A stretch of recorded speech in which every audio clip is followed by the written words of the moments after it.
March 10th, regular commission meeting. I'd like to call this town meeting of March 10th, 2026, of the town of Sewell's Point. Could you please stand for the pledge? Allegiance to the flag of the United States of America and to the republic for which it stands, one nation, under God, indivisible, with liberty and justice for all.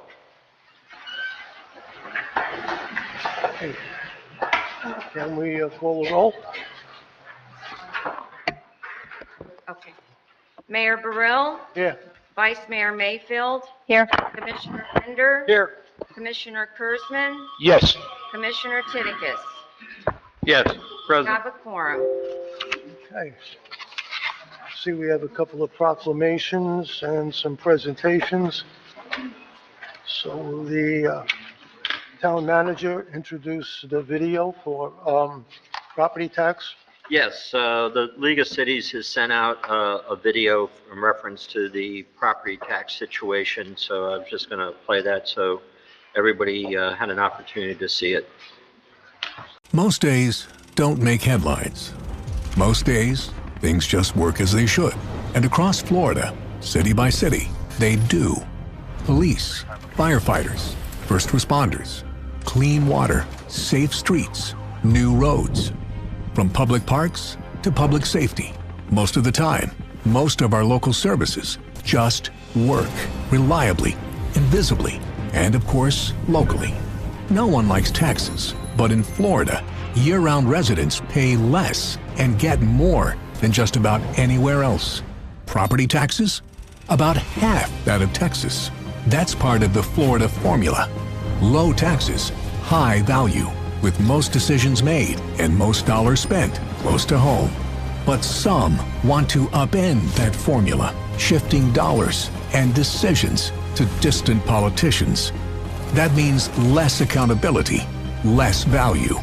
Let's keep taxes low, decisions local, and services reliable. That's the Florida formula. Let's keep it working.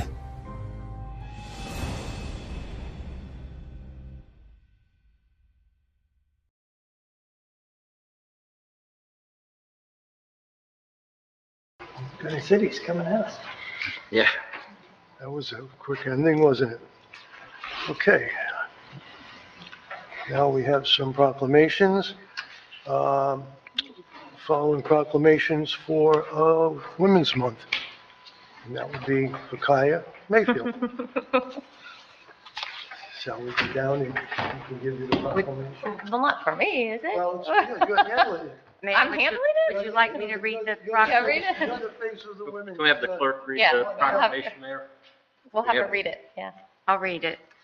Whereas American women have played and continue to play critical economic, cultural, and social roles in every sphere of life of the nation, and whereas the National Women's History Alliance has set the theme for Women's History Month 2026 as Leading the Change, Women Shaping a Sustainable Future. Whereas Kaya Mayfield, serving as a devoted public servant, has demonstrated exceptional leadership as the Town of Sewell's Point former mayor and current vice mayor, consistently advocating for the long-term safety, beauty, and environmental stewardship of our community.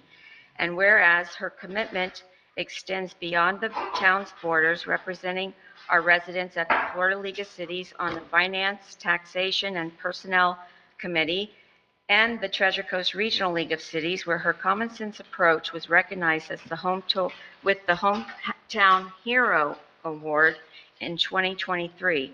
And whereas Martin County is home to remarkable women and organizations such as the Junior League of Martin County, Impact 100 Martin, and the League of Women Voters of Martin County, all of whom serve as catalysts for lasting community change and empower the next generation of female leaders. And whereas it is fitting to recognize these change makers and visionaries who embody innovation, problem-solving excellence, and a steadfast devotion to the well-being of all citizens. Now therefore, I, Vinnie Burrell, Mayor of the Town of Sewell's Point, Florida, do hereby proclaim the month of March 2026 as Women's History Month in the town of Sewell's Point, and I urge all residents to celebrate the exceptional women in their lives and join in this observance, recognizing the vital role women play in shaping our sustainable future.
Okay, now we have another proclamation, and it's a notice of qualifying for the 2026 elections.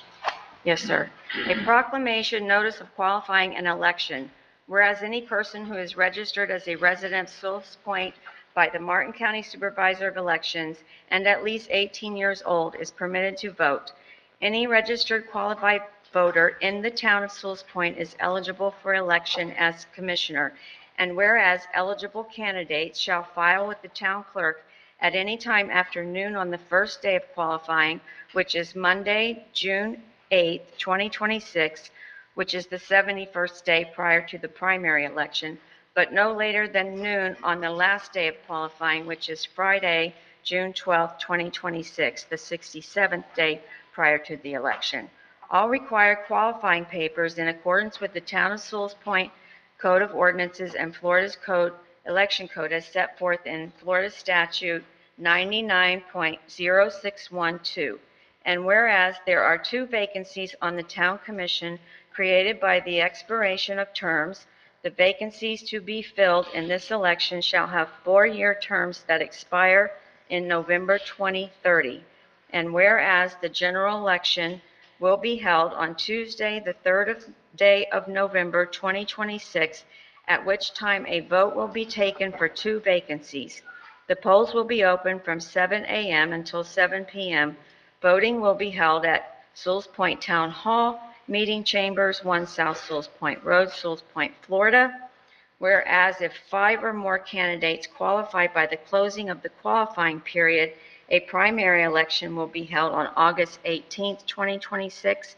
And whereas if 3 to 4 candidates qualify by the closing of the qualifying period, only the general election will be held on Tuesday, November 3rd, 2026. And whereas if 2 candidates qualify by the closing of the qualifying period, those candidates will be automatically elected and there will be no election. Okay. Now we have another proclamation, and that is for Arbor Day.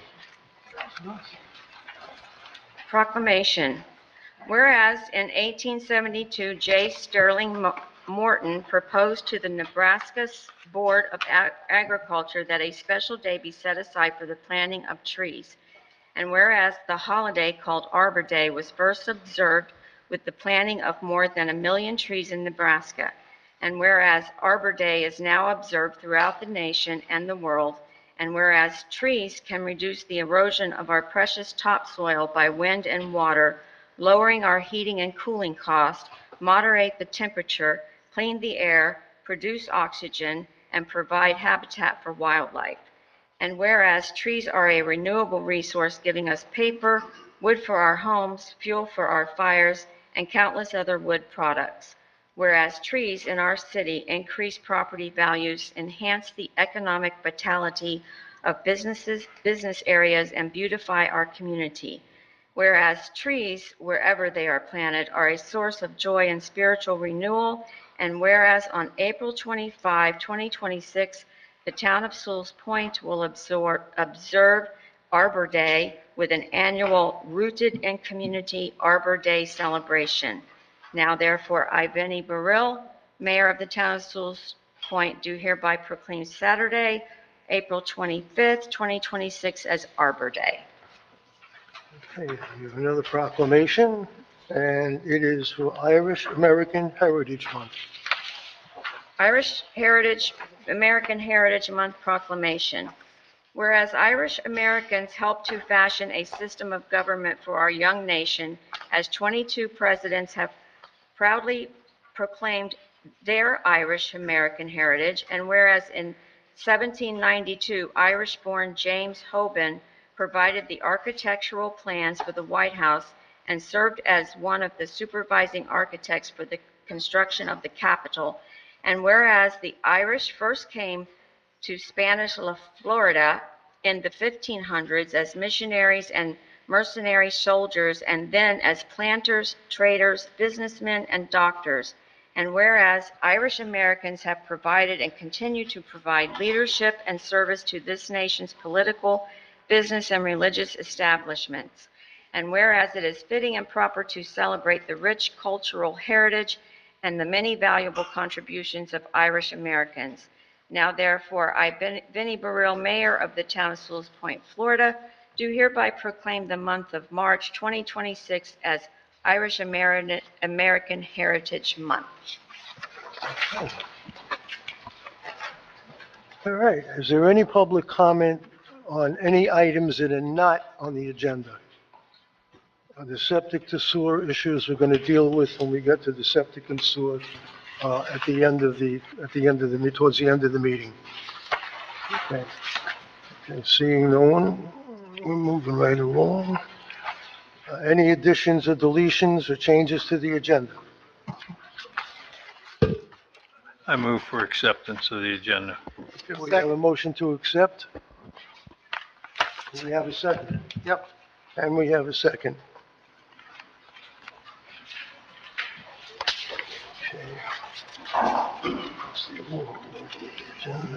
Okay, now I'd like to have the call for the approval of the consent agenda. Do you want to do the roll call? Oh, did you want me to take roll? I'm sorry, I was distracted.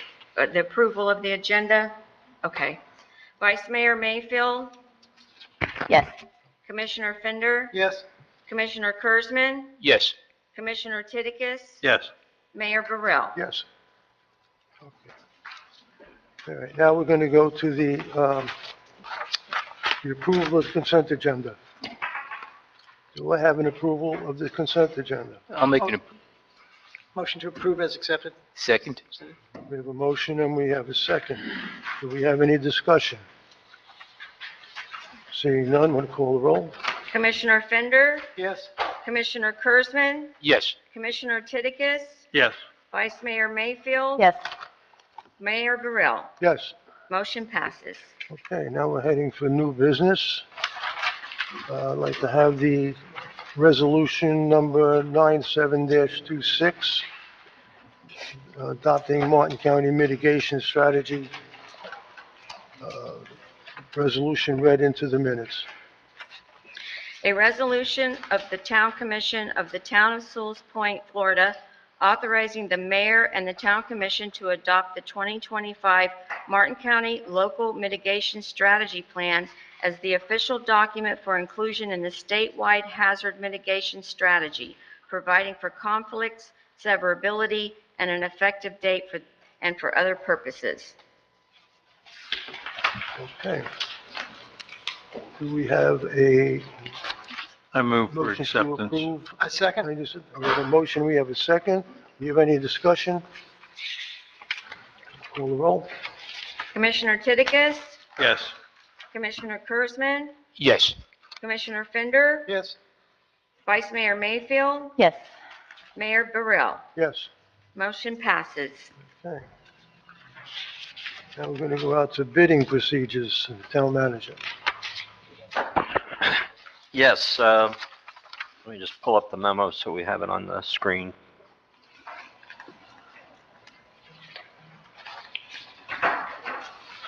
At the, I believe it was the last meeting, or the meeting that we had in January of 2026, it was dealing with a challenge that we had towards uh, a bidder that did not meet the qualifications for the 5 years of experience that we had.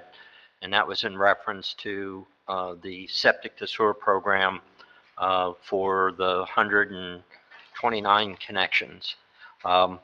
And during that time period, we listened to the gentleman from the firm, and he had less than a year as experience with the business entity that he represented and placed forward with the bid documentation, and therefore his bid was rejected as not fulfilling the requirements.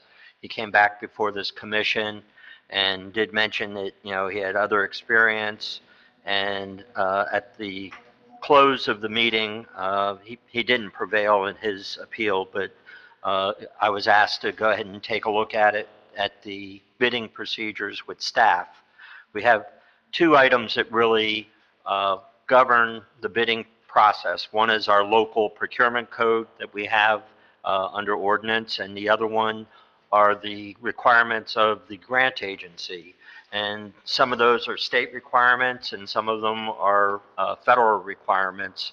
So after looking at everything, the recommendation from staff was that we retain the experience level of 5 years experience, but do away with the waiver process. So I think the conversation that we had from the commission, and I think the feeling of staff, is that if you start to waive requirements, it kind of waters down, you know, in the fairness of the other bidders that meet all those requirements. And to me, it's less transparent. And if we look for transparency in our bid cycle, I think that's very important. So basically, the recommendation was to remove the waiving requirements and to keep the procedures the way that they are currently. My suggestion would be, and really the number of years is up to you all, I think, but whatever it is, we need to set it and say, okay, that's what we're going to be at, instead of trying to waive it. And I think we need to look at our procurement code and specify those capital projects that have these additional requirements.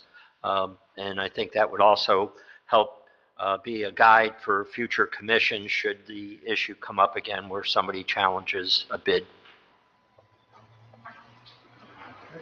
Any comments? Mr. Titigus? Well, I think a couple things. One was that the company that had filed a protest had also had several business names. One of the businesses had been in operating for more than a 2-year period of time.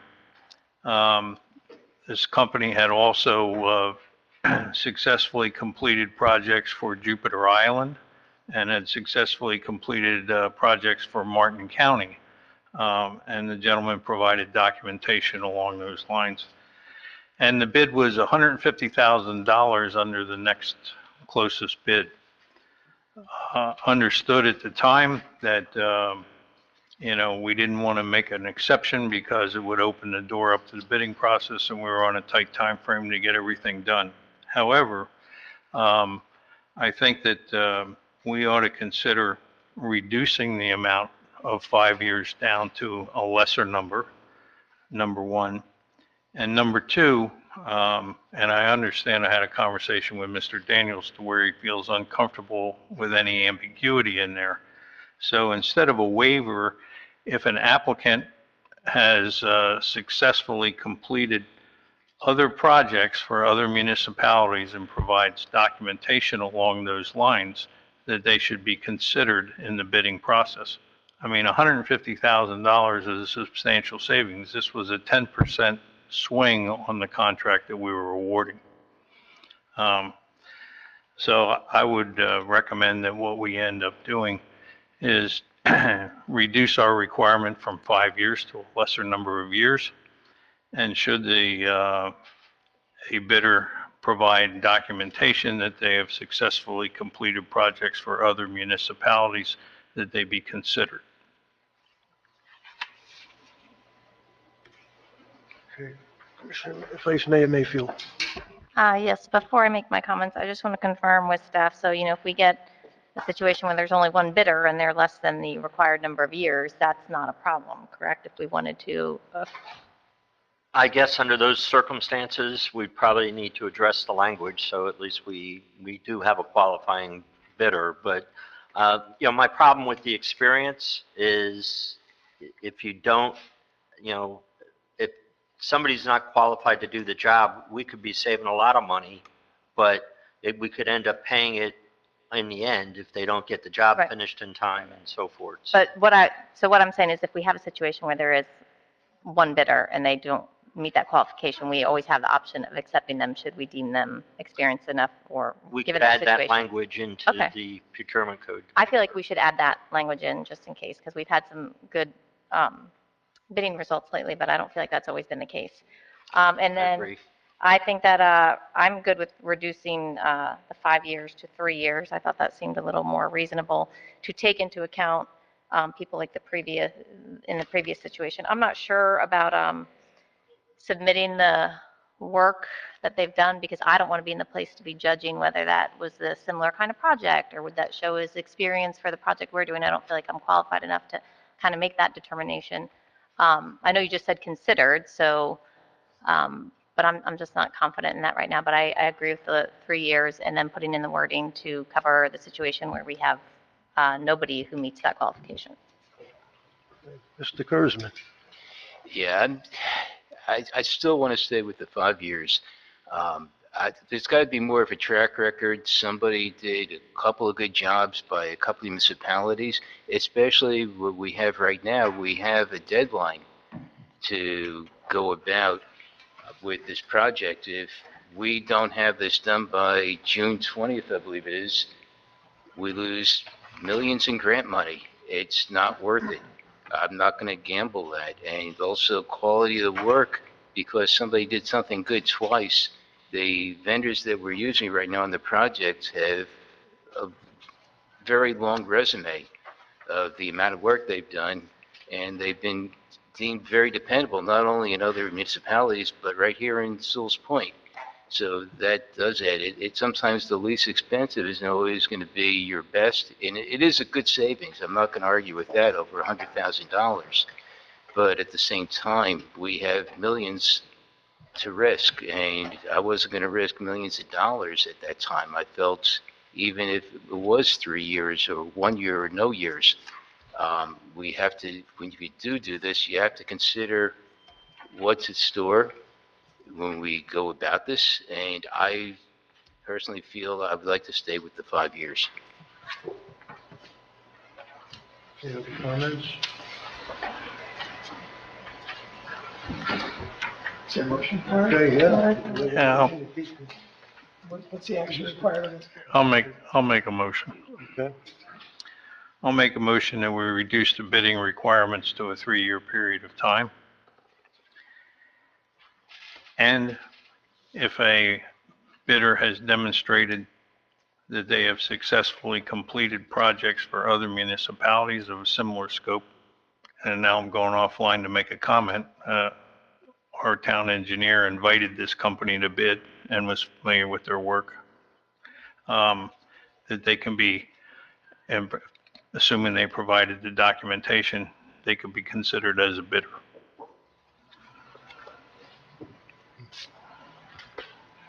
Mr. Fender. You're going to add the wording that you mentioned a second ago about, I forget the way you worded it. What was the being the only bidder? Yes, that we added some language to address the Is that situation. included in your motion? I'd be happy to include that in the motion. Yeah, I'm with you except for that one sticking point. I don't want to be in the business of having to, I like the 3 years cut and dry. That should take into, the one guy we had was unique because he was less than 3 years even. So I'm not comfortable with taking each one into consideration as a commissioner. I don't want to have to judge that. So I'm not comfortable with that. I like the 3 years, and I like the language to address the situation with no bidder that meets that minimum qualification. Can I ask you a question about that? So if I understand your requirement, maybe the wording is wrong. I would think anybody submitting a bid would want to be compelling us to select their bid, and we would not be compelled to select it if it did not look like they had done similar work and could demonstrate that work was professional and delivered in a timely basis. So I think whether you submit a 3-year bid or a 5-year bid, if you submit a bid that doesn't show past projects completed, which may be what you're trying to say, Right. it might, I think it's almost immaterial. If the number were 5 years and you gave me a bid that didn't show me that you had done this kind of work before and could demonstrate it Right. with pictures or however, I don't need to be an engineer to say, oh, look, you built that building down the street. I think that should be a requirement of the bid to demonstrate. I don't know if that is currently part of the requirements. That's for the I'm staff. just trying to Yeah. help Commissioner Tiggins. Certificates. But, if you remember, Martin County has a 5-year bid requirement, and they waived it for this company and awarded them a contract to do similar work, at least according to Mr. Capper. And so, we have a town engineer that, and we have a committee that goes through the bid process and then says who's a qualified bidder and presents it to this group. And then we make the decision in terms of who we're going to contract with. So I think when Martin County made the decision that they were going to waive their 5-year bid requirement and accept this company for work, that say we ought to consider that if somebody has a demonstrated track record with at least 2 other municipalities and has completed similar work, that they ought to be considered. So you want to rephrase the, How are they doing in Martin County? that's a different topic. You want to Well, rephrase? you just said they're working in Martin County doing similar work, so what are they doing? That we Well- could check up on. I mean, the gentleman provided letters of reference from Martin County Utilities saying that he had done this work and that they were satisfied with it. And he also presented a letter from Jupiter Island saying they had done work for Jupiter Island and they were satisfied with it. I mean, I'd take that as on a good faith sign as somebody that you ought to be considered to do work for us if they've completed it for other municipalities successfully. Commissioner Kurzman. Yeah, the other thing is, we don't know the size of the projects that they've done. They've mentioned 2 municipalities. It could have been just hooking up something to a house, and that could have been their job in Jupiter Island, or, we don't know enough about the project either. And that would be on the resume then. I mean, this is, like I say, once again, we're on a time constraint before, and you're putting a lot in all your eggs in that one basket that could cost us a lot of money, a lot more than we're saving. And that's the one thing that I have an issue with. And none of it didn't tell you what the projects were, just that they did a project. I mean, somebody could come in here and fix our computer, and they could say, I do work for Sewell's Point, and all they did was replace maybe a hard drive in a computer. I mean, what did they do? And there's no listing. It's just that they did mention the 2 places, and it does say something, and that's maybe something we could consider if it's a very large resume and we look into the background. Maybe I would consider doing something less, but it would have to be pretty impressive. And I do want to see exactly what was done and the size of the project. It could be a real tiny project, and to come in and have them do something that's so important to this town when they've only done 2 tiny things, we didn't know enough about them. And like I say, the other places that come in and put in bids, they did very big projects here in town, and they have a good history here, and that's the reason I was comfortable. Okay, Town Manager. I wanted to maybe make a suggestion that might clear the issue up. Under the requirements, we can just require everybody that submits a bid to submit the top 3 projects that they've had within the last 5 years of the same caliber that they're applying for. So obviously, if it's a septic to sewer, project, then it would be a septic, 3 septic to sewer projects that they've done within the last 5 years, or 3 years, whatever, I'm just giving you the idea. And if you require it up front, then everybody has to give you that information. So then we can evaluate it at that time instead of having to go through an appeal process in front of the commission and take that amount of time to do it. And I think that takes some of, everybody's putting all their eggs up front instead of leaving some behind. And so if that makes sense to y'all, and I did my job. Okay, I'm going to go down the line here. Commissioner Fender. I was just going to quickly say that we should be forward-thinking. I don't think we want to get mired in what happened in this particular one instance. We should be looking at the way you want to draft future policy. And what you stated is a good part of that, I think.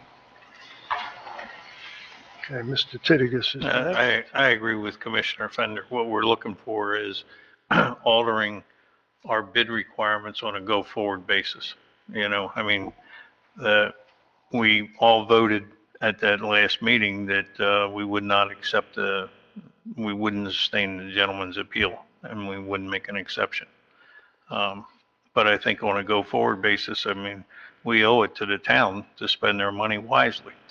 And a huge swing on dollars is something that we have to keep in mind. The other thing they have to keep in mind, this is the first time this has happened. Okay, so There's always a first, Benny. if it happened 10 times, I'd say, yeah, I think we should change it. But okay, Commissioner Mayfield, Vice Mayor Mayfield, sorry. So Commissioner Titigus, what is, I like having a minimum amount of years in business under that name. I think that's a valid qualification because obviously we had the incident with the guy, the confusion of the name change, but that shows some stability and continuity. So I also like the idea of your last 3 most relevant projects. So what is your, if you did have to be in business for 3 years for your last 3 most relevant projects, do you like that, or do you think it should be 2 years? I think we need to I wouldn't support it without a minimum number of years in business where we wouldn't consider, because I know you wanted to consider anybody, as long as they showed proof of good projects. I think there should be a minimum number of years in business. Please state your motion. I agree with you, and I think my original motion was that, that we reduce the bid requirement or the minimum amount of time that somebody be in business from 5 years to 3 years. Mm-hmm. And that I think Mr. Daniel's suggestion is an excellent suggestion, that all bidders would need to turn around and provide a list of the last 3 projects that they have done, comparable projects they have done successfully. And, and I also think it would behoove to request, a recommendation from the municipalities that they have worked for. Okay, Town Attorney? Motion. Pardon me? Mr. Presidio? You all covered everything. Okay. Mr. Kurzman? Where's that last component of that? I'll second Frank's motion, what he just said. Was it a motion? But, I didn't hear that. I didn't hear. Well, Frank yeah, it is. Frank- I'll get that. Titikus.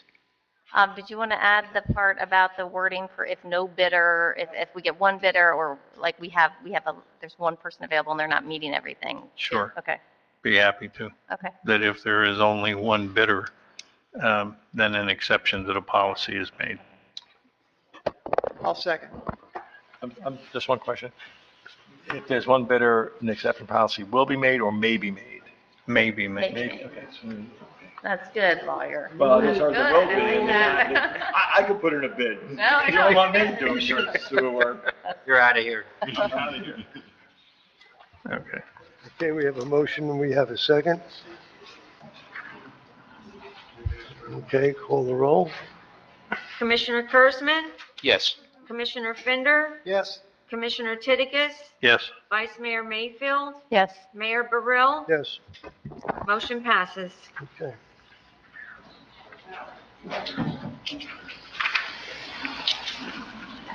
Okay, let's talk about gravity sewer connection fees, the town manager.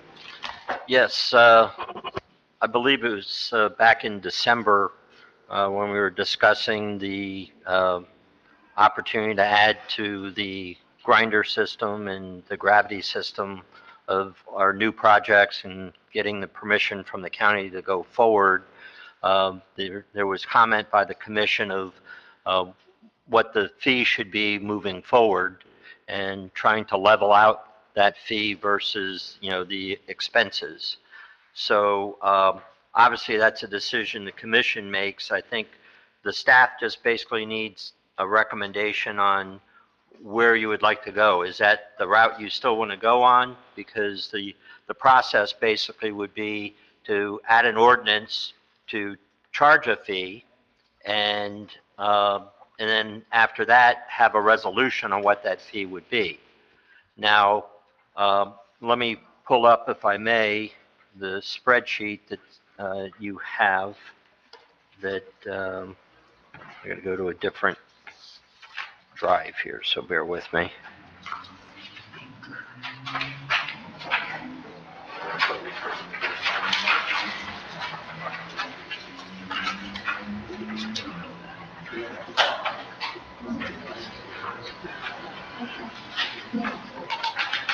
You forget the public comments. Next.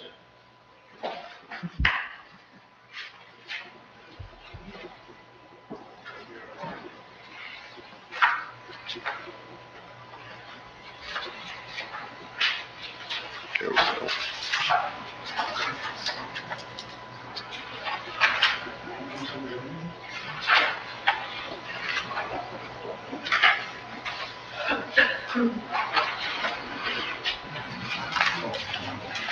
Okay, in the agenda packet, you'll see 3 pages of spreadsheets, and most of the spreadsheets that involve the grinder systems are all pretty similar in their format. We've looked at the Part 1 connections, and there are basically 42 connections that have been made to the Part 1 area, which is 169 connections. And that's the area from Ocean Boulevard to Pineapple. And there's, as I said, 169 connections, 42. So they kind of looked at the cost factor for connecting into that area. They're out of the area of having the waiver, which is $1,000 because it's been over a year. So the next level up is at 9,500, which is the cost that we're predicating it on what the county is going to be charging folks with the grinders. The rate basically has another jump in it when it comes to October. They were raising their fee for within their whole fee for the grinder units. There's a fee for the capital fund investment for their plant. And right now that's $2,100 out of the fee, and it's going up to $3,100. So what you see here is an estimate of what has been paid by the residents, those first 42 residents, and you can see that averaged out to $9,500. So what we're trying to do here is, look at where we would be on a base level, realizing that there are some properties that have multiple septic tank systems. There are some properties that are estate lots, so they have a distance for the pipe to run and so forth. So that's basically what we were looking at and trying to come up with some type of an idea of where that fee is. The same thing with the 171 connections. Again, it's an estimate because they aren't open yet. They can't connect yet on the 171. That'll come up when the system's completed in the end of May, beginning part of June, and I'm estimating that the system should come online in July. So we're basically looking at the cost factor again is going to change just like it did under the 169. They're going to have an increase from the county raising it up. Now, there is one difference that's in here. For our match purposes, we get credit for the $1,000 that the residents save. So in reality, they were trying to see how much of the match that we're going to get close to making. So where it says $9,500, it'll probably average with that $1,000 to be $8,500. But it gets confusing because you don't know how many people are going to accept and how many people are going to take advantage of connecting. So it's, like I said, it's basically the same amounts that you see on the first section of the 169, and then the same thing with the 129 connections, because they're going to be finishing at the same time frame. The project will be finished in June, and there'll probably be connecting starting in July, and then that takes them onward to July of 2027, where there'll be an increase in the fees. Now, we've always estimated that the county's fees are going to be $8,000 to $12,000 because that's what they've told us. Obviously, they set those fees, and with their budget process, this is what they're projecting the fee increase to be. And then we look at Rio Vista, which is a little bit different system because it's a gravity system. So the main expense in the gravity system is, well, there's two parts to the expense. One is lining the sewer lines that are already in place, where they basically build a new pipe that's inside of the existing pipe, and adding a lift station, because the gravity system has to be pumped back into the sewer system. And so that's what the major expenses that they involve. Their cost to connect is less. And so the county charges their capital facility charge as do the grinders. The only thing with the grinders, it's included in that one fee that they pay to connect a grinder unit. But here it would be separate because the county does not connect a gravity line. They do have 3 vendors that they use, and there's a contract that the county fills out with the resident to utilize these vendors to make sure that the inspections are done on the decommissions of the septic tank and also on the lines themselves. So, and as you see, again, when we get into October, the fee goes up, and there was, we're trying to look for a way of recouping some of the capital costs that we have. We're allowed to do that under the grant, but again, it's a decision that this commission has to make. Do you want to just do everything the way that the county's doing it and recapture that $3,000 amount that you see on this spreadsheet? Or do you want to try to, that comes out on our match. Granted, the match is when they're connecting, so it could be 20 years down the road, but we're estimating a shortfall of $412,000. Again, it's not a loss until, everybody connects, really, and that's the way the grant was set up. The next page of the spreadsheet, again, pretty much everything's the same for the grinder units that you see, and we just looked at a capture of the lining charge or a portion of the lift station, which is really the only difference between a gravity system and the grinders. It's the technology is different. So, again, that brings us closer to, the loss, which could be, like I said, written out over 20 years. It's 100,000, 105,000, and then we also looked at zeroing it out, and it came up with an $8,300 figure along with whatever the county would be charging. So what the county basically reserves the right to is, you know, if they wanted to raise their rates every year, that's something we can't account for here. But if you wanted to balance out the fees, this is a method that you could use, or you can keep the fees the same as whatever the county charges.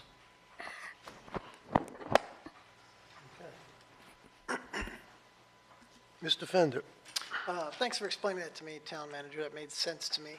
I just have a question about, some years ago, we created a fund for capital projects. Is that fund still intact? I mean, is any of that capable of applying to the deficit? Well, my understanding, and this predates my tenure here, but there was a resolution passed that the funds under the 0.4 of a mil that are collected every year as part of ad valorem are for the resiliency project on South Sewell's Point Road.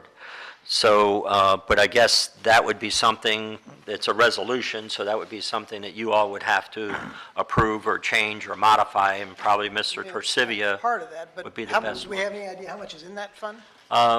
Roughly, it's just under $1 million, but we keep in mind right now, and again, we're talking more long-term because, nobody's being forced to connect to this, but right now we're using that money as to keep from having to borrow money, since we've had the problem with FEMA and getting the reimbursements out. Well, that's kind of my question. I mean, if we have that money earmarked somewhere else, that's really my question. Otherwise, is it available to use for this purpose?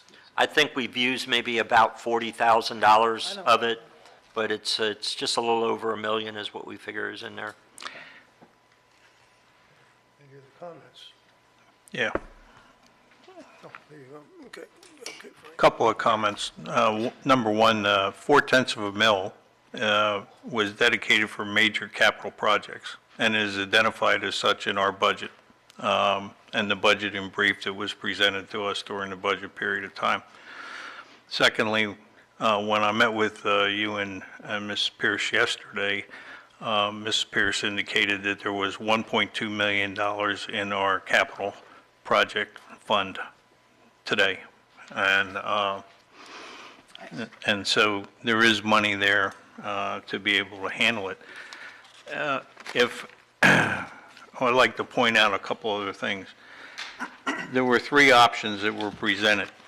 Option 1 was to adjust the gravity sewer connection costs equal to the same cost for the 129 grinders. So in essence, right now, today, without the county increase coming in October, it's $7,000 if you sign up in the first year, $10,000 anytime thereafter.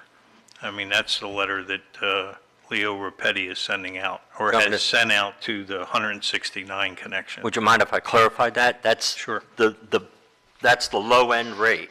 Right. Okay. That's why the 8 to 12 with the $1,000 made it 7. I understand. That's the base rate, and that's what we're talking about. And it's, in my understanding from discussions with you and Mariah, that the base rate includes the connection from the line to 35 feet. And then after that, they start charging you more money for each foot. And if they've got to run a line around the back of the house, it's going to cost more money. Of the 39 houses that have been connected to date or in the money collected off the spreadsheet that Mariah gave me, 7 houses paid $7,000. The balance of them, of the 39, which would have been, 5 from 39, 34 houses paid an average of $8,240, somewhere in that neck of the woods. So option out there is to say everybody's base rate would be the same. That's option 1, and regardless of whether it's gravity or grinder. Option 2 basically was to distribute the deficit over the Rio Vista homes. And, as we started off our meeting tonight, when we said we're one nation under God, we're one town. And rather than break this down into neighborhoods, I think the one town ought to pay the same base rate. Obviously, there are going to be differences between the properties. If somebody has 2 septic systems, there's going to be a different charge. If there's a long distance to run, there's going to be a different charge. But the base rate ought to be, in my opinion, ought to be the same for everybody, regardless of whether you're getting a gravity system or a grinder system. And the load, if you were to turn around and load onto Rio Vista, the whole $901,000 shortfall in the match, that means that their price would be $11,387 per connection, as opposed to $7,000 and $10,000. So, Mayor, may I clarify one thing? Just also, Commissioner, when the amount is just not the pipe, we have to remember they have to decommission the septic tank and sanitize it and all that. I knew you knew that, but I just, right. just for the record. Okay, Mr. Kurzman. Yeah, when we voted, there were 3 of us up here that voted on the .4, and we had a room full of people, and a lot of people said they didn't want it, or at B, is it really going to go just to the water resiliency project, to raising the road and keeping everything clean? A lot of people said we made sure that it was not going to go to sewers. That was one of the comments made when we did that back then. And we're sort of going back on what we said when we voted yes. It was the 3 of us at the time, Commissioner Fender, the Vice Mayor, and the idea was there was 100% was going to go to this, and it's going to sunset, I believe, in 2032. Then we're supposed to revert back to 2.87. The idea was to keep that so that as we do the road project, if things go over cost, we could keep everything reasonable, and if somebody's property needs a little fixing up because it winds up being a little more, we were taken care of on that. I feel that we said something at the time. Now to go back and change that, I don't feel is the right thing to do. And we did say that at the time, with 100% if it was supposed to go to the resiliency. And that means raising the roads, putting the infiltration pipes in to prevent flooding or reduce flooding, and also to maintain the outfalls, which is going to be pretty expensive. And also, when you do that, you also got to keep the mosquitoes so they don't breed. All that costs money. It's not free. And so one way or another, that $400,000 is coming out of the left pocket or the right pocket. The reason why the last one would make sense, originally when our town engineer, Joe, mentioned originally we were quoted to hook up, and, you know, I was hoping my street would be on the gravity system, to be honest with you. And, you know, we were talking at that time possibly about $16,000, $17,000 at the time to hook up to a gravity. And people were okay with it. What happens if you have a power outage? You don't need a generator. It works. You don't have to worry about using 2-ply tissue. It goes right through. You shouldn't have that with the grinders. So there's a lot of advantages to having that as well when you have the gravity. The gravity is a great system to have, that and the vacuum, but the vacuum, you'd have to have a separate home that would control all of this, and somebody's going to live next to that home, and I didn't think that would be a good idea at all. Nobody wants to live next to a home with a vacuum system where everything is sorted out. Pretty much is the best way to put it. I'm going to hear what everybody else says. I also want to hear what the people here have to say tonight. Defender first. Just a quick question about the matrix. Town manager, I just want to make sure I understand the math correctly. Is the assumption based on the assumed number of connections at the time of this date is how the aggregate total came up? You're expecting, say, for the 129 connections in the middle tier, that as many as 97 will wait after July 2027 to hook up, and therefore their connection will be more expensive? Is that how this math comes to be? That's what they're estimating, yes. But if those of us who live in town who are going through the upgrade now connect immediately, those folks would pay less, and I think Correct. you said number 7,000. Okay, Correct. So anybody, you've chosen 8 for 129, because it seems like a low number. I mean, if I were in town and I had the opportunity to save $3,000, I probably would do it, I would think. But, so that at the end of the day, the $400,000 estimate is based on more people waiting longer. Yes. Just going to throw something in, add some or some obfuscation as opposed to clarity to what you're asking. When I sat down with the town manager and the finance director, I asked, what were the assumptions that were used in building these? Okay. And the assumption was that they were taking the actual cost that the 171 connections had incurred and building off of that.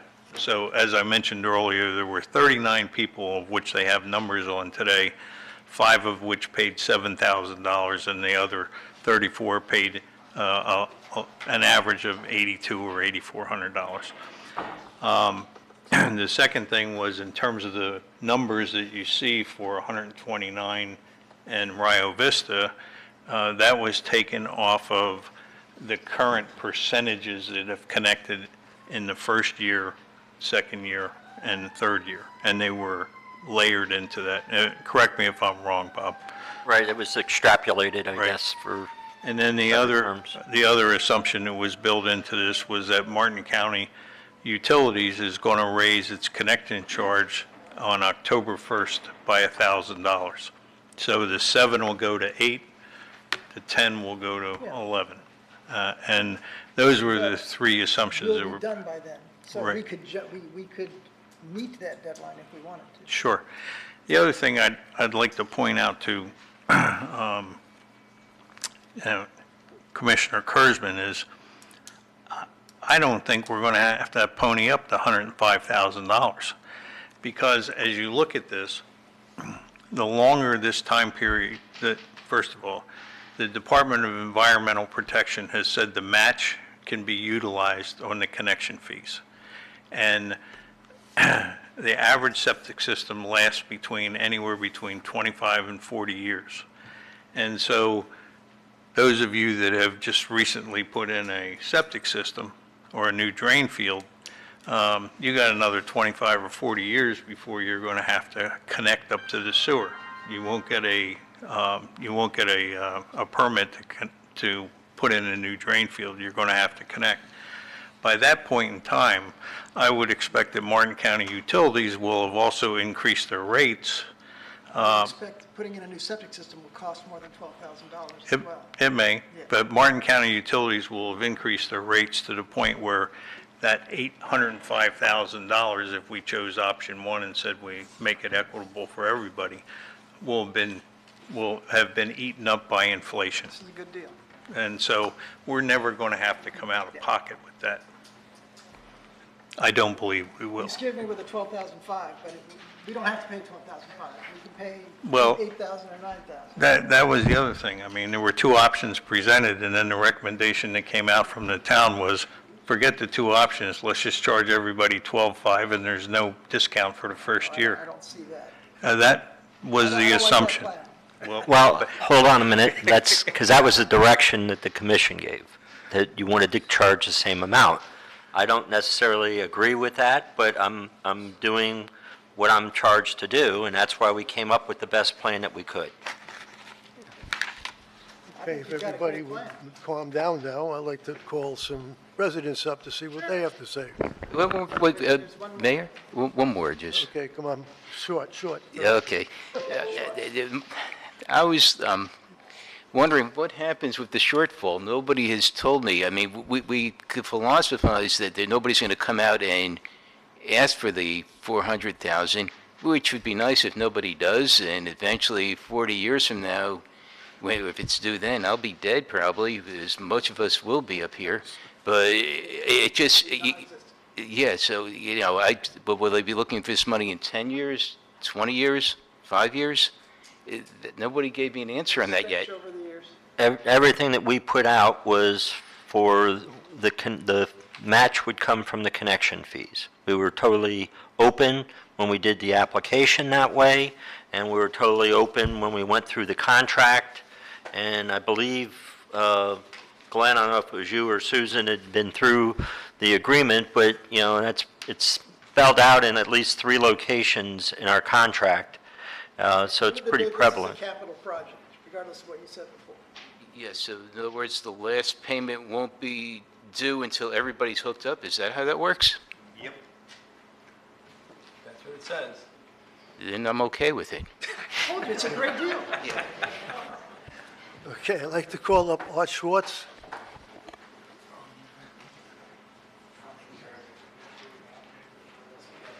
There he comes. He didn't hear Yeah, you. yeah. Yes. Hi, Art. It's coming. Art Schwartz, 21 Lantana. Shout out to all of my fellow neighbors being here. The idea that this commission would consider increasing the cost of sewer conversion for the Rio Vista areas, it's unconscionable. As I recall, about 80% of us that live in that area were not in favor of having conversion whatsoever. And now you wouldn't have burdened us with additional cost because you guys don't plan properly? As things went, as I remember it, the commissioners screwed up by approving a septic to sewer conversion for 706 systems, of which the county indicated right from the beginning that they would only support 350 grinders. You know this. You heard it many times over. I'm not the first to tell you. And the county never wavered on that 350 number. The arrogance and the commitment to the falsehood that conversion for all of South Sewell's Point was necessary regarding the majority of residents' objections has brought us to this pivotal point in time. The septic to sewer conversion combined with the current resiliency project may have qualified this commission as one of the worst in town history. Sorry. You've earned it. May I suggest that you begin your rehabilitation by spreading the additional gravity sewer costs through all of South Sewell's Point.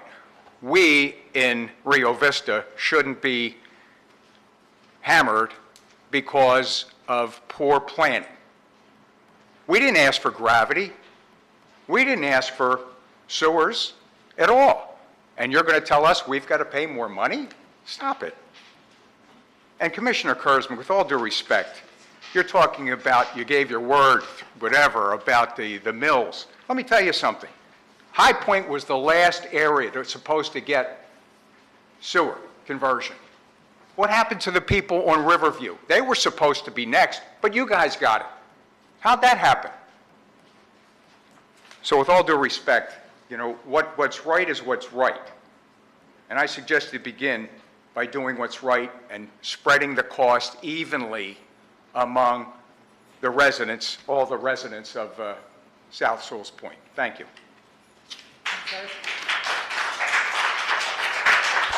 Thank you. Now we have Walt Javorse.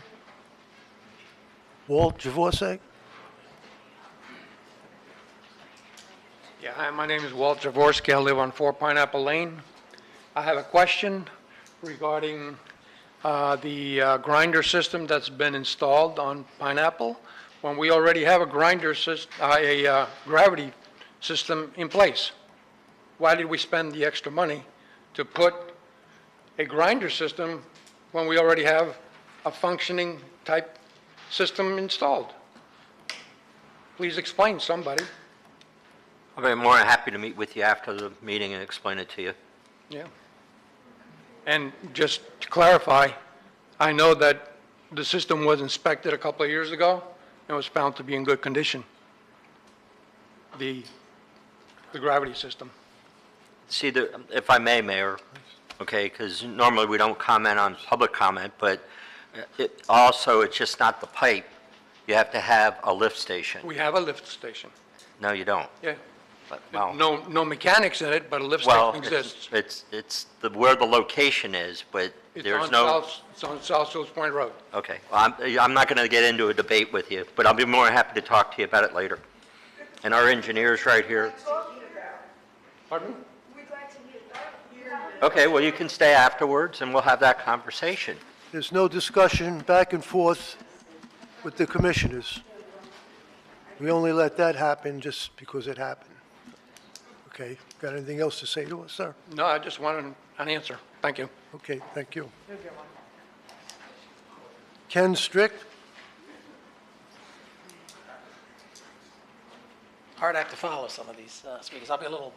Try to be a little nicer. So first, I recognize being a commissioner is a thankless job, right? You're dedicating tremendous amount of your personal time for, I don't even know if there's remuneration or not, but whatever, you're here to help support the community. That being said, I think there's two keys to being successful at the job and that are critical to the job. And that's one is keeping your word, as Mr. Kurzman said, and also being fiscally responsible. And I do think with this project, there's been a lot of challenges on both of those fronts. I mean, I moved here 7 years ago. At the time I moved here, the number one issue facing this community was the flooding on South Sewell's Road and the adjacent areas. That was the number one priority. A distant fifth was the discussion around septic to sewer conversion. And at that time, the commission then, which many of you were on, said, we're going to take a town vote, a commission vote, and a town vote before we do anything. Of course, we all know that never really happened. The town did not have a say individually on whether they actually wanted this. And I think it's overwhelming that most of the people in the town don't want this. That being said, I think the one thing the town that you have to believe is that we are one town. And if you're going to keep to your word, the quotes at the time were 7 to 10 or 8 to 10, we can, whatever it is, whatever the people paid on the first part of the Sewell's Point conversion is what everybody should pay. And anything above that should come out of the town budget. It's as simple as that. Why should one neighbor, and I don't live in a grinder area. I live in the archipelago. I don't even see when we're getting this on the map. So I don't even have a dog in this fight. But it's about right and wrong and keeping to your word. If you couldn't lock in the rate with the county, that's on the commission. This town has increased its revenue by $2 million in 5 years. There's plenty of money. If you spent it all, again, that's on you. And that's being fiscally irresponsible. I drive up and down Sewell's Point Road, there's all new lights, all up and down Sewell's Road. Who asked for that? Nobody needed that. We want flood control. I met the guy on my block who's installing the pipes for the thing. They're putting a new fire hydrant on my neighbor's yard. I live on a block that has 3 houses. There's a fire hydrant at the front of the block. Why do I need a fire hydrant 2 houses down? It's crazy. I mean, who's watching the pennies? If you watch all the pennies, it'll all easily add up to $400,000. And so that's my only word to you. Again, I'm not going to be critical. I would never be critical individual. You all are trying to do the best job you can with limited resources, limited information. But start trimming the fat that's in all of these projects that are all pet projects of some of you up there, not what the community wanted. Let's get the road fixed, but be fair to the people who live here. If the person on the corner in whatever that first zone was paid $7 grand and that was the price, everybody should pay $7 grand. It's as simple as that. And you have enough money or can find money over the next 3 years. As I think Commissioner Fender said, people aren't connecting on day one. So you have plenty of time to find the money. You don't want it to come out of the 4 mil. But if that money is for that, then let's get that road started because that was the #1 project that people needed. Thank you. And thank you for what you do. Bonnie Flint.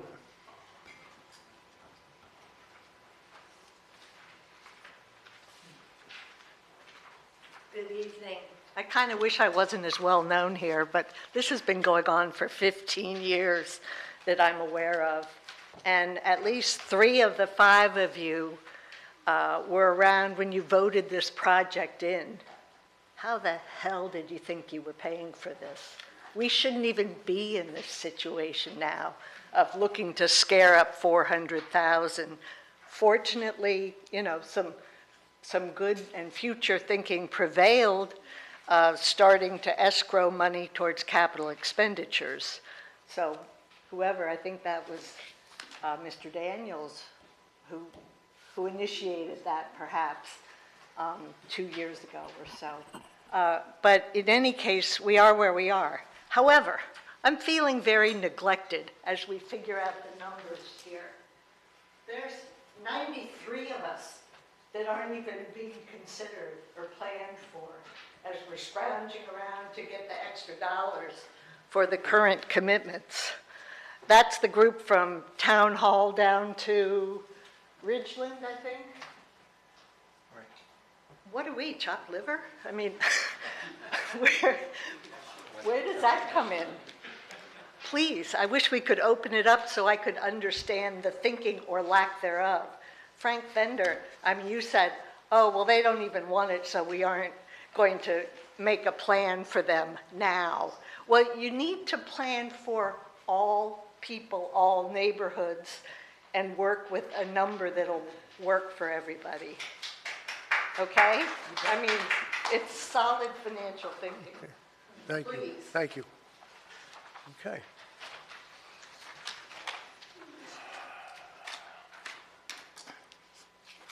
All right. Any other discussion? Seeing none? No, I haven't. Or you No. talking about? Go ahead.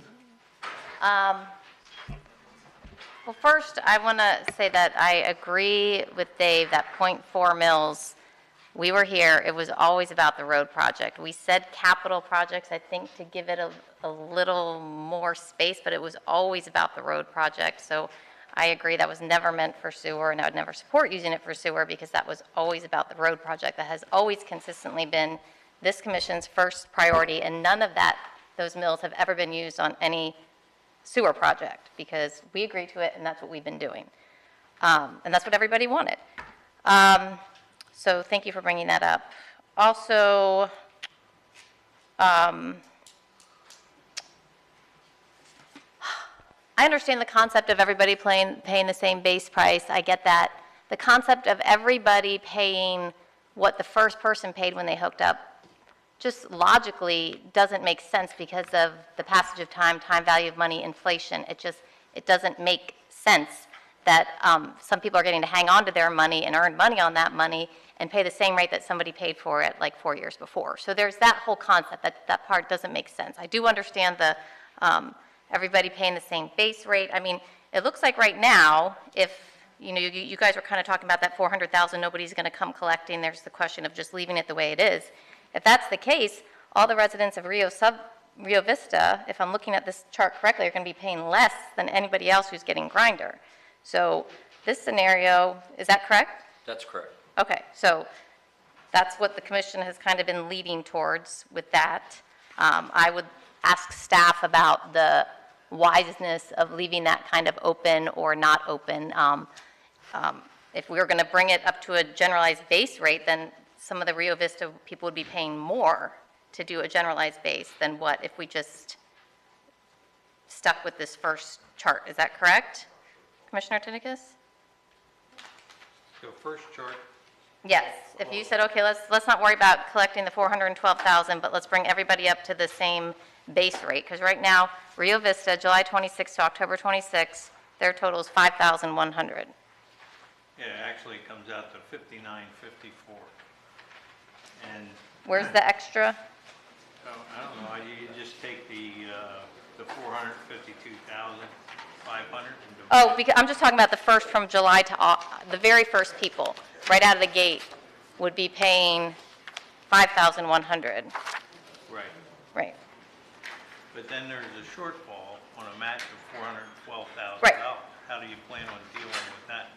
Well, I think Commissioner Kurzman had a good point too, in that, the concept of everybody paying the same. I understand the equality of that, but they're also getting a different system, the gravity. Should you be paying that much more? I don't know. I'm open to the conversation, but you are getting a different system. To your point, when the power goes out, people who have a grinder have to get a generator. Is this correct? If you have a gravity, you do not need to get a generator. So you are getting a different system. I'm not as, we always talked about from the get-go, 8,000 to 12,000. For the most part, all these numbers except for the 12,005, they're all in that range. So it all seems reasonable because at the end of the day, nobody in these areas that are getting sewer has to hook up until their septic fails. So you can just use your septic till it fails and then take that money and put it towards it. So it's all very loose, and I'm willing to go with, what the majority of the commission wants, but there's so many variables. When are you going to hook up? What system do you have? And somehow we're making everybody pay the same. I don't know. That's why whatever you guys want to do, I would ask staff about the wiseness of the 412,000 deficit, because you guys know a lot more about the grants and how all that works than we do. And we did have the incident with the grants where we thought it was all done, and then then we had to do new procedures. They changed grants after they were done, so there's always the idea that they can change things later or say you have to pay it. I think that's not totally out of the question, so. If I may, just a point of clarity, what changed was the county's authority. If everybody recalls, every time we've gone in to do a septic to sewer project, we had to get an interlocal agreement with the county. We can't do anything in Sewell's Point without the county agreeing to it, because they're the ones that have the sewer plant. They're the ones that take over our sewer lines. Even though we're paying for it with a grant, they take it over so they can provide services to our residents. So their rates are what you need to connect to the system. We've always used the thought process of 8 to 12,000 as your cost, because there's variables, as I said at the beginning. There's some properties that have 2 septic tanks. There's some properties that have 300 feet of pipe that they need. There's some properties that they have to connect 2 structures on their property. So there's a lot of variables. So to say that we were going to pay X number of dollars and that's the way it's always been, no, that's not correct. We've always said, as long as I've been here, that it's 8 to 12,000. And, the county has not authorized any other connections. So that's why we don't have the time with the grant dollars we have to put in those other connections that are up here on the north end of South Sewell's Point. Sorry. Okay. Any more discussion? All right, seeing none. Let's see here. Anybody on the commission has some closing comments? Well, I'd like to make a motion there, Commissioner Burrell. Yes. Say it louder. I'd like to make a motion. I'd like to move that we adopt option 1, which is adjusting the gravity sewer connection cost, the base rate of 179 and 129 grinder stations.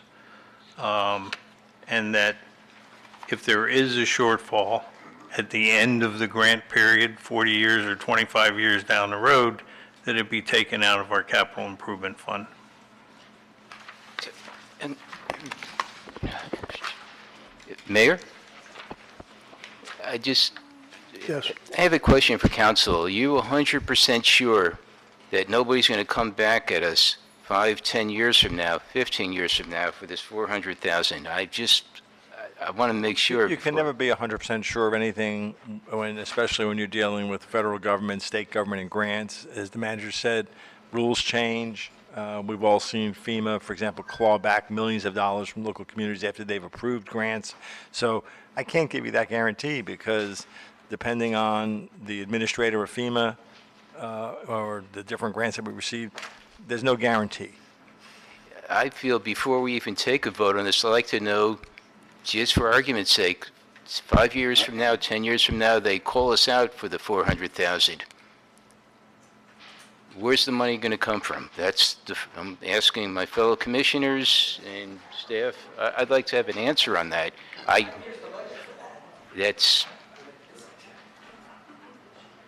Mayor, may I ask Commissioner Kissy on his motion? Commissioner Tidikis, you're saying option 1? Excuse me. Time out. Discussion's up here, folks. Time out. You're saying option 1, so the deficit would be 105,000? That's correct. So he's talking about the one that has the 105,000, not the 400. Right. Okay, okay, so with the one that says 100, okay, not the 400? Correct. Correct. Okay, I'm sorry, I apologize. Sure, I'm sorry. Yeah, I'm moving that we adopt option 1, and that should there be a shortfall, that it comes out of the capital improvement fund.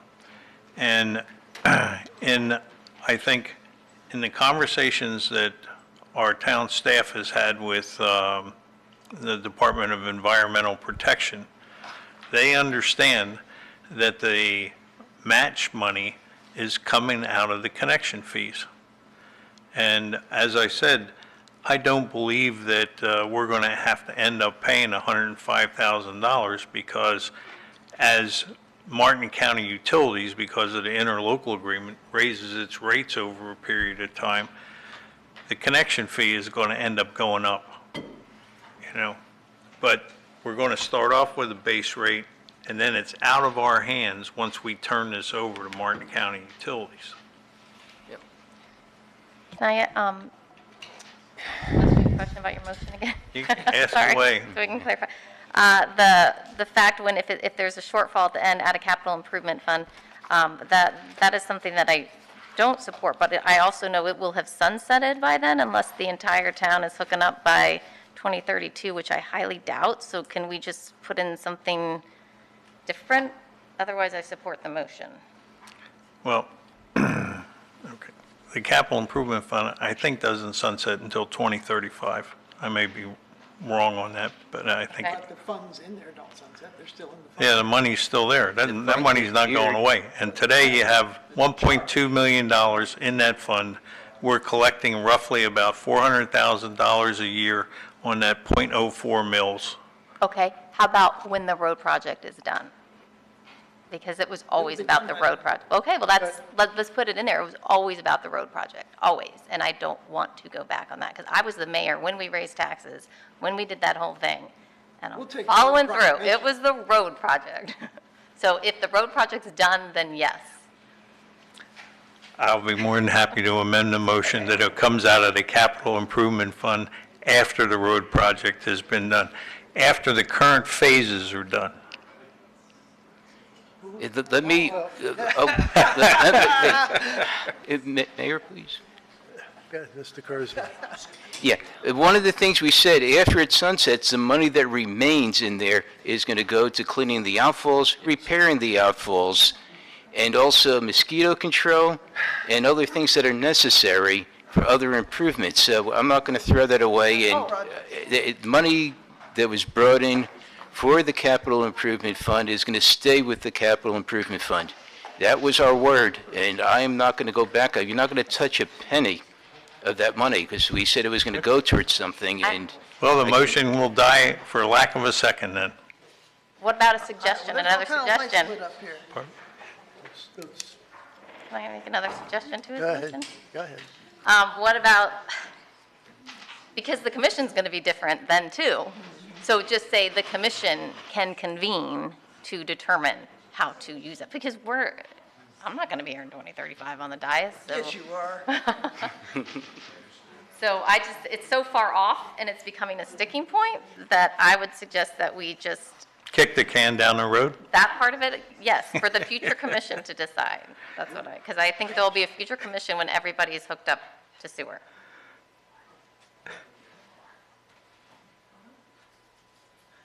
So restate what you're asking. That you would choose option 1. And if And there's then any shortfall, If how there's does, any shortfall, the decision goes to the commission at the time to determine how funds are accounted for. Which is kind In other of, words, we're taking the CIP out of there. Okay? all right.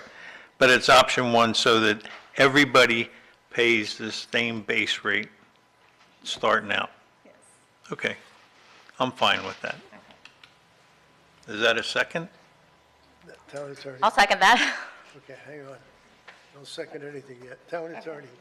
I just want to clarify that when you all are approving option 1, you realize that's an estimate, an approximation. These are not precise numbers. Okay, just want to make that clear. I don't want someone later on to say, oh, you agreed to $1.23 and now it's $1.27.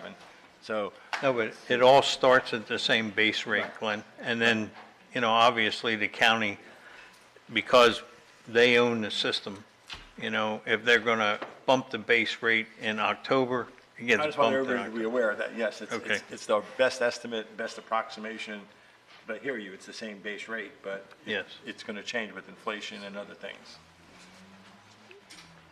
Mr. Pender. So I'm compelled to second your motion, although it may already be seconded. But before I do that, or need to do that, I feel compelled to also say that I've been doing this discussion now for over 10 years. And I heard several very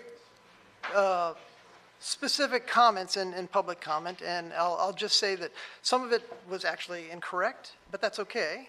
But I'm also willing to stay after and talk to you outside, or talk to each of you one-on-one by phone on your very specific grievances, because it's important to me that the town realizes that the decision process that was made that got us here today may not be as far off base as some of you might internalize, and it's okay that you do, but I'd also like the opportunity to talk to you one-on-one, or even in a group afterwards, to try to express how we got to where we are, because really some of the comments were not on point.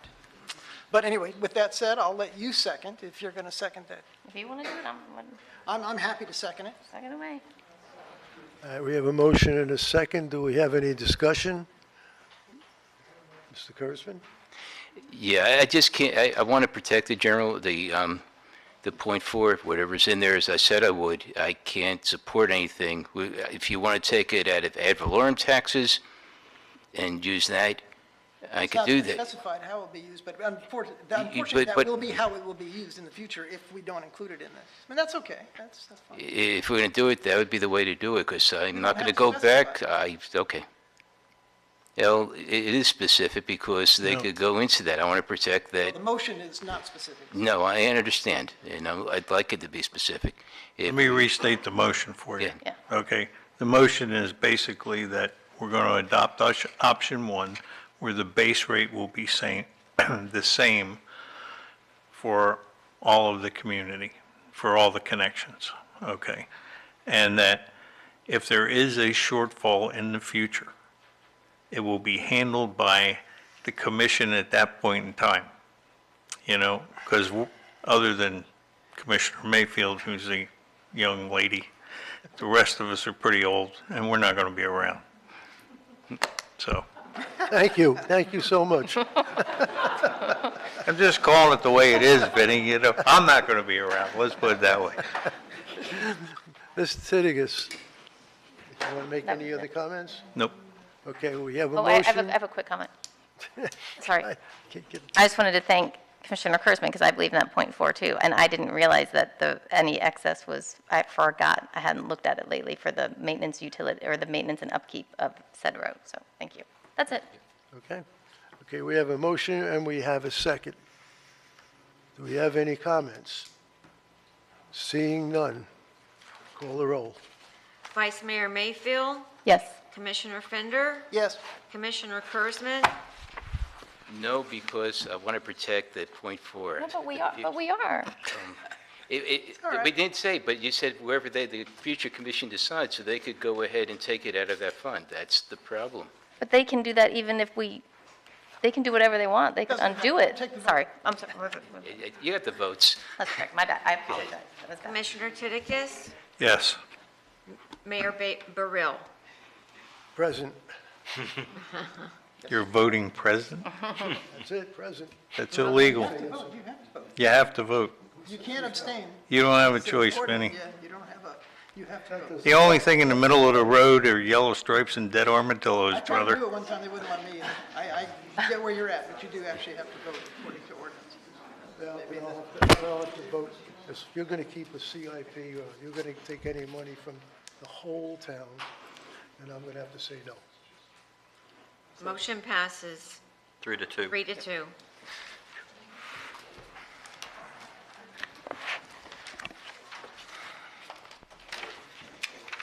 Okay, any other discussion? Seeing none. Is there any discussion from staff? I Commissioner guess Mayfield. I'll do my closing comments. I'm good. I'll do it. Go ahead. Just for clarity, then we'll move ahead with the ordinance and the resolution in reference to the fees. Okay. And we'll have that at the next meeting.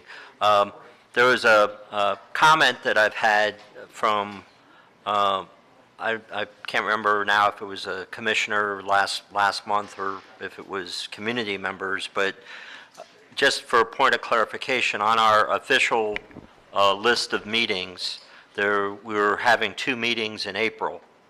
Now, if we see that we don't need the second meeting in April, that's something we can deal with if the commission wants to deal with it. But right now, officially, we have the second Tuesday and the fourth Tuesday on the calendar, unless you all want to change that. What's the date of the fourth Tuesday in April? April the 14th and April the 28th. I will be on my way back from London that day. I probably will not be here. Okay? Do you want to change? Do you want to? The vacation or? London Marathon. Oh, nice. Do you want to give me direction, or we'll just stay as planned and? Is there a problem with that date? I won't be here on the 28th of April, but that's okay. We can still have a meeting. I think we should only have meetings if we need a meeting, so I'm. Okay. Once a month is enough, right? We get busier in June and Because May of the because of the budget. budget, so. Okay, well, I'll see, and then I can contact you all, and we can make the decision at the first meeting. Okay. So, and I think that's all I had to tell you. Sorry. Okay. If I forgot something, I'll just email you. All right. Okay. Do I have a motion to adjourn? I've got some comments. Here you go. Sorry. Wow. Commissioner Kurtzman, I have to apologize again. I should not have interrupted you when you were voting. Thank you. Anyways, I apologize. No apology No, necessary. but anyways, I shouldn't have done that, and I apologize. So anyways, I should not do that. I apologize. Also, fellow commissioners, next week, Treasure Coast Regional League of Cities Luncheon in Fellsmere. Everybody's invited. It's a good time at the Marsh Landing Restaurant, 11:15. Would love to see you there. How far is that drive? Hour and 15, I think, about. At least. Yeah. And It's not is close. there a business meeting beforehand? Usually Yes. like at 10:30, is it? Or? Yeah, but I think that's just, Yeah, we don't have yet. right, for the board, okay. Mayor, there is one thing that our town engineer reminded me I wanted to run by you all, if you can bear with me one moment. In the way that we've been handling the resiliency projects, we have generators that, we would move out after a storm and set them up to run the pumps. So if we need a flooding situation, the pumps are made so we can bypass a lot of what we're doing, and our permit allows us to do that.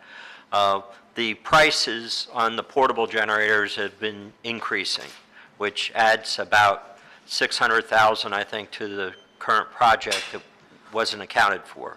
So we get a better rate of having a standalone generator, plus we don't have to worry about carrying it, it's going to be there, and we can use telemetrics to, signal the pumps on and off and to exercise them by using our phones.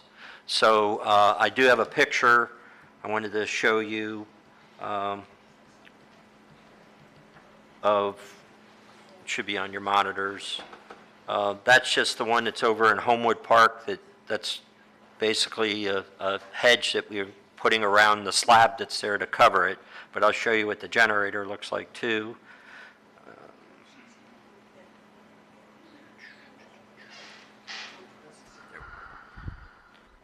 And that's what the generator looks with no landscaping. But keeping in tune as to what we want to do, I would endorse, landscaping it so it's not unsightly for the residents. Agree. I have a question, Minnie. Mr. Tidigus. Currently, we own 3 portable generators, correct? 1 is what we own. Oh, I saw 3 of them parked, or there were 2 parked in the police garage. We've only had the 1, and that's the one that we got for phase 1. Okay. What do you plan on doing with that 1? That one we're going to use for phase 1 until phase 2B is done, and that generator will be big enough to handle both phase 1 and phase 2 pumps. And then we'll need one for Phase 3, and then eventually when we get to Phase 4, which is the north part of South Sewell's Point Road, we'll have a pump system there. So my guess is that, and we are moving, we're pretty close to getting a grant from FEMA for doing Phase 4, and my guess is we'll include the cost of a new generator that would be built in at that location. And then Okay. we'll just sell the other one as surplus. Mr. Fender? Okay.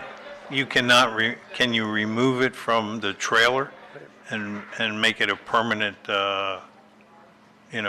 fix it on the ground? Let me ask Joe if he promises to be short. No, he's going to have to stay up there because mine's going to You're still, okay. So when we acquired the Phase 1 generator, we were only going to have two pumps in that area, and that's what's out there, 2 pumps. Well, that generator will handle 2 pumps, but the other phases combined, Phase 1 and 2, Phase 3, and Phase 4 will each have 4 pumps. When you go to that, you have to go to a larger generator. The generator that we have will not work there. Now, we can use that. I mean, other options is we can have a generator. Maybe we could, maybe, for example, just so you know, there's going to be gravity systems, not only the one at Rio Vista, but they told us currently everything north of Ridgeland is going to be gravity. So guess what? There's going to be lift stations there.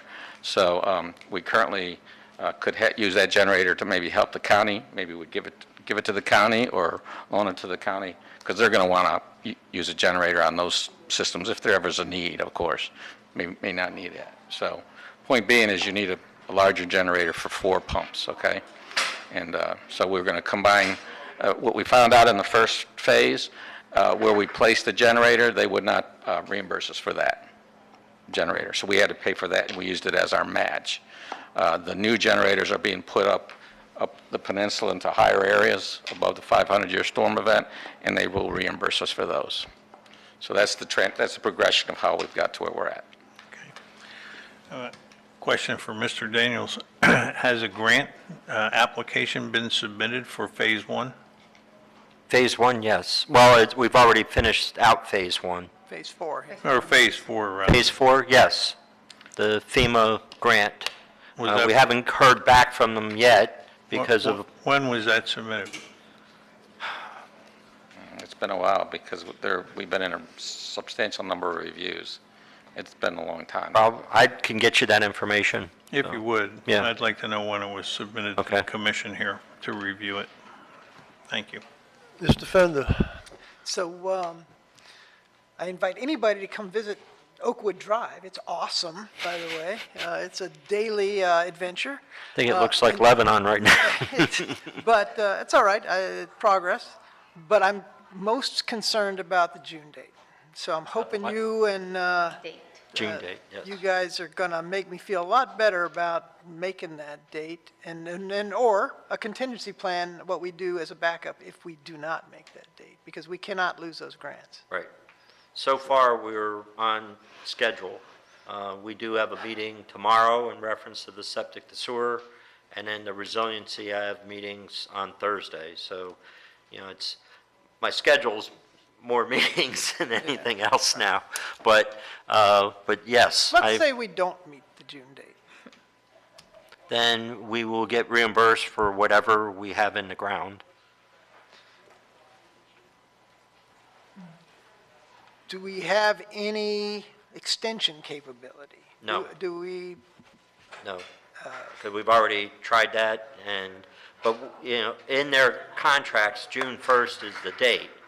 June 30th is our deadline.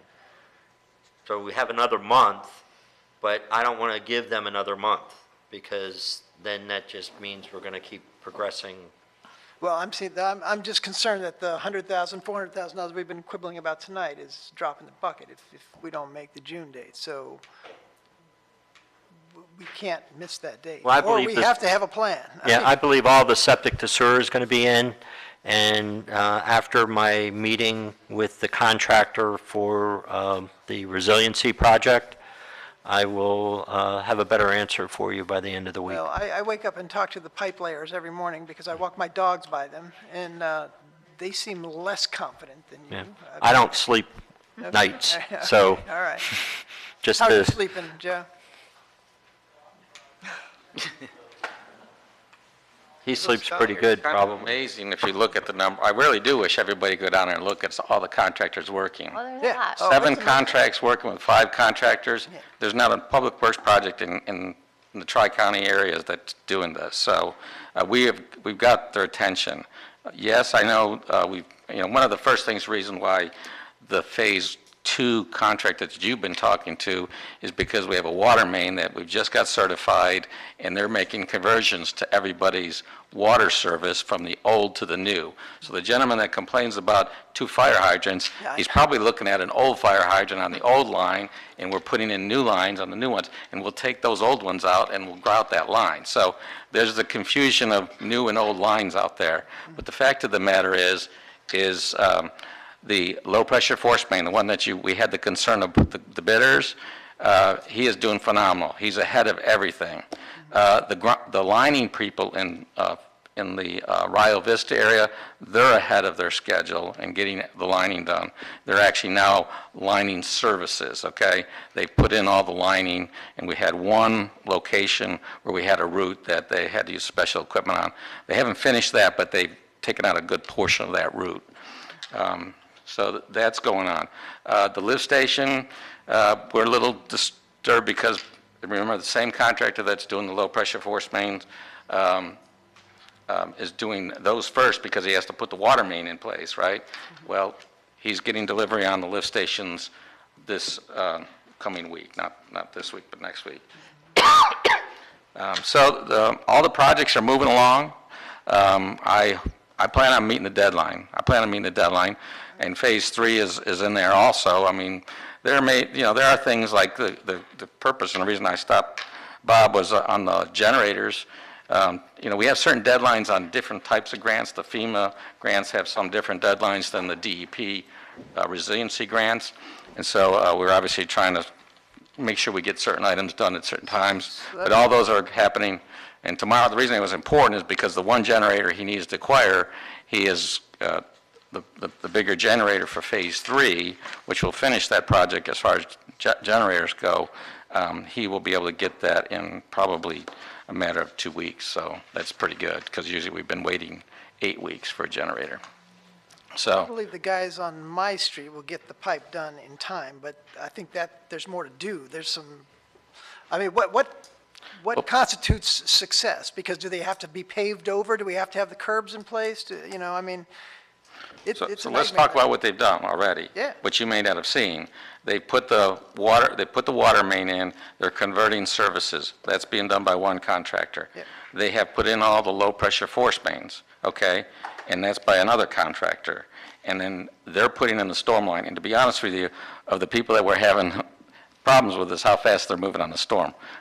To be blunt, our Phase 3 drainage contractor was a little more efficient, but these guys are doing it, and this is the first time they've done this, but they'll get it done. We've also had some changes on some outfalls and so forth. There's different things we run into, but we're hitting them all, and like I said, they're up the street now. I was worried that they were still on South Sewell's Point Road. They're getting closer to River Road, which is good, because then the next step is they're going to get the line down, the many lines down South Sewell's Point Road from basically Phase 1 STA all the way to Oakwood, and that's the big part that they have. But of course, what'll happen once they get all the lines and everything is they can actually do the paving on your street, even though they're going to be they need to get the paving and raise the road in South Sewell's Point Road. Does the paving being done constitute part of June date? I mean, can we do some Yes. stuff after No. June? Let's just put it this way. We are going to get everything done by June. All right. So I haven't asked you this in a while, I'll change the subject, but once upon a time, we passed an ordinance for lateral overhead lines. And are those being considered in this? I don't want to slow you down, but I would like to see some of those power lines come down. Good thing you brought that up, because we actually inspected them the other days. Whenever a line crosses the road, there are sleeves under the road for it. That's what the rule was, remember? Yes, absolutely. Those are in place. Yeah, awesome. And we're making sure they're marked, and so people can use them in the future. So those are There's in. some up there. I don't know if the people are going and getting to move their lines. That would be the next thing after Well, June. it's got to be FP&L, and that's, that's been the problem. I know the issue came up with the streetlights. Yeah. Well, that's been something that, been 4 years in the making of Yeah. converting over the streetlights to FP&L, and they decided that they wanted to put in new lights. Well, And they were supposed to put them where our existing lights were, but despite obviously. the comments, I get people walking up the street like, when are we going to get the streetlights? I'm like, we're working on it. And so, we got plenty of pressure to get streetlights, even though we heard otherwise tonight, but. Well, so just so you know, we had to stop them in the Phase 2 area. Remember, they're going to be doing all that other work there, and we're going to have to take them down and pay for them to be taken down and put back in place. So we told them, do not put the ones in the Phase 2 area, which is your area, Oakwood. Well, one's right at the end of Oakwood right now. Well, I guess they take it put them back. in, and we tried to tell them, don't put them in, because we're going to have to take them down to get all the other work in place. Okay. So that's what I'm telling you. All right, well, I'm still, I'm counting on you, brother. Keep at it. Mr. Torsivi has been patiently waiting.